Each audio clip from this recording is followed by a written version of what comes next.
What's going on, guys? Apex Gaming here, back with another Monster Hunter World video.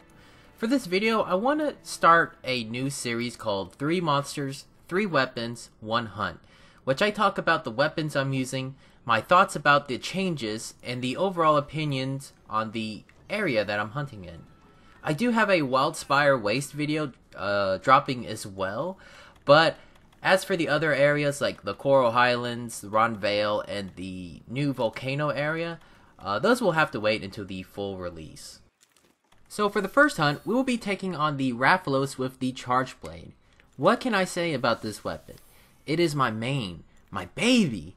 Charge Blade has gone back to its old glory with some even better features, like the slide attack, which not only looks super stylish as hell, but it's also a great way to reposition yourself for a attack or so, or just get yourself out of danger. You'll see some examples in this hunt. Now back in Monster Hunter Generations and Double Cross, I was a bit bummed out on how the Charge Blade turned out to be.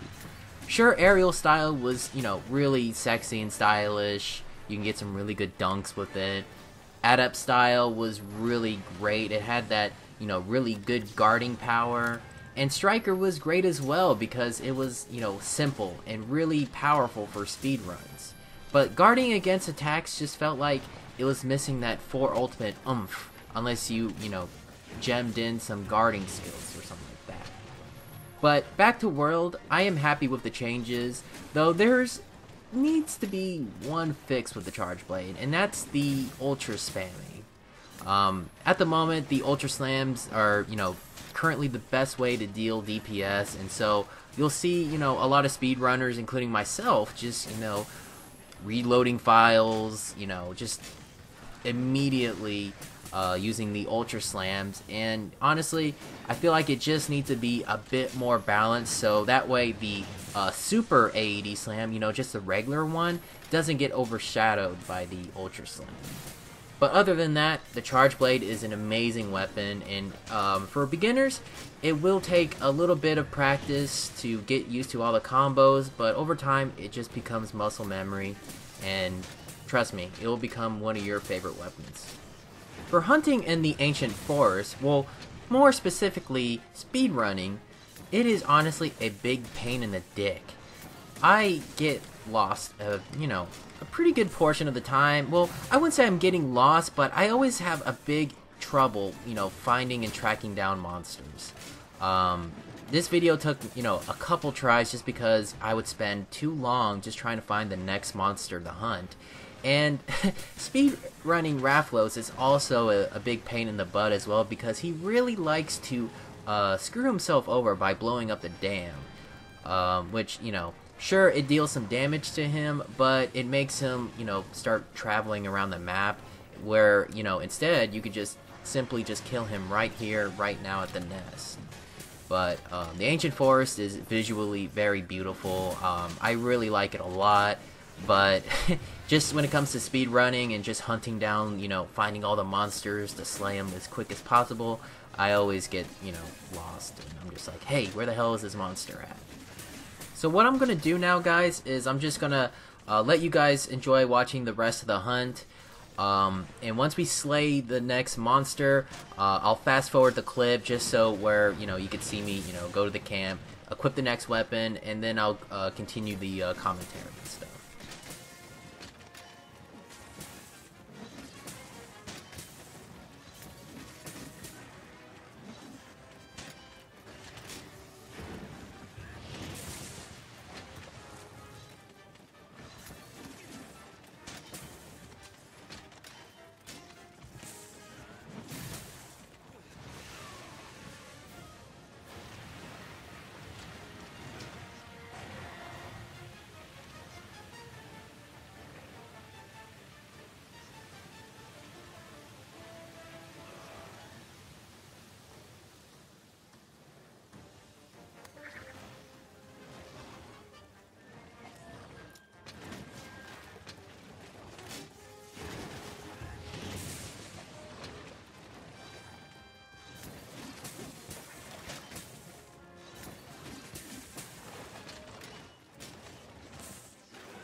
With the mighty Rathalos slain, I flew back to camp to equip the Switch Axe, which I'll be using on the next monster.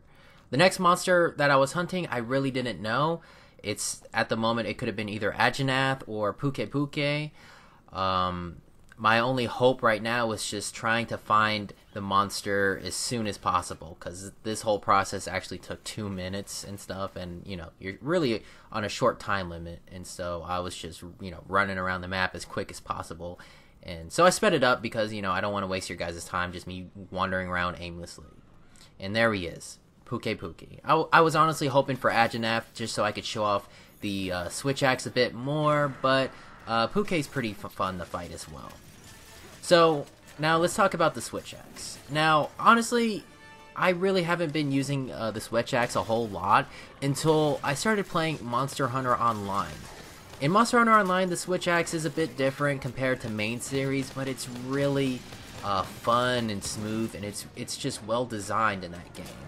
And so I decided to test it out in World, and to my surprise, it's even better than Monster Hunter Online. It's really, I guess I'm trying to find the right word, but I would say it's very buttery when it comes to linking up combos. And not only that, but it's probably one of the most brutally designed weapons out there. I mean, look at this. I literally just stabbed a monster with the sword mode, just stabbed a monster and just have it explode inside of him. It's just ridiculous. It's insane. But not only that about the Switch Axe, but you can link combos up really well to the point where you won't have to reload your files if you do it correctly. Like you could do a couple attacks in axe mode, do a couple attacks in sword mode, and just keep switching back. And honestly, you will never have to worry about running out of file energy for your sword mode and stuff. But yeah, that's gonna go ahead and wrap up my opinions on Switch Axe. It's definitely a top contender and one of my favorite weapons. But looks like we're about to wrap up the Pukei hunt, and we will go ahead and finish it off with the Great Jagras and Sword and Shield.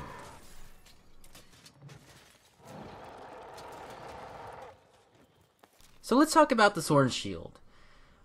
This is a weapon that I honestly, throughout my entire Monster Hunter career, I guess you could say just playing the series, I've only, dipped my hands into the weapon. I've never really gotten to master the weapon. I've only, played around with it. It's a very versatile weapon. It's really beginner friendly, and it does have some really cool features that I feel like a lot of people may or may not be missing out on. The shield is, it does pack quite a KO punch, and if if a monster is trapped, I think maybe like 4 or 5, shield smacks to the face will, pretty much knock out a monster and stuff. The combos are pretty easy to learn, and the new, back hop to mount and shield bash, it has 2 attacks. When you go up airborne, you can either, just do a regular slash, or you can do a shield smash. And I know for a fact that if you, hit a monster in the head with that move, you're probably definitely going to knock them out. I feel like in World, I'm definitely going to be using this weapon a lot. It's really, really fun, and it's so smooth as well. I just definitely just need more practice with it. But that's going to go ahead and wrap up my video, guys. Be sure to keep a lookout for the next video, which is going to be Wildspire Waste, and I'll be talking about the light bow gun, the insect glaive, and the greatsword.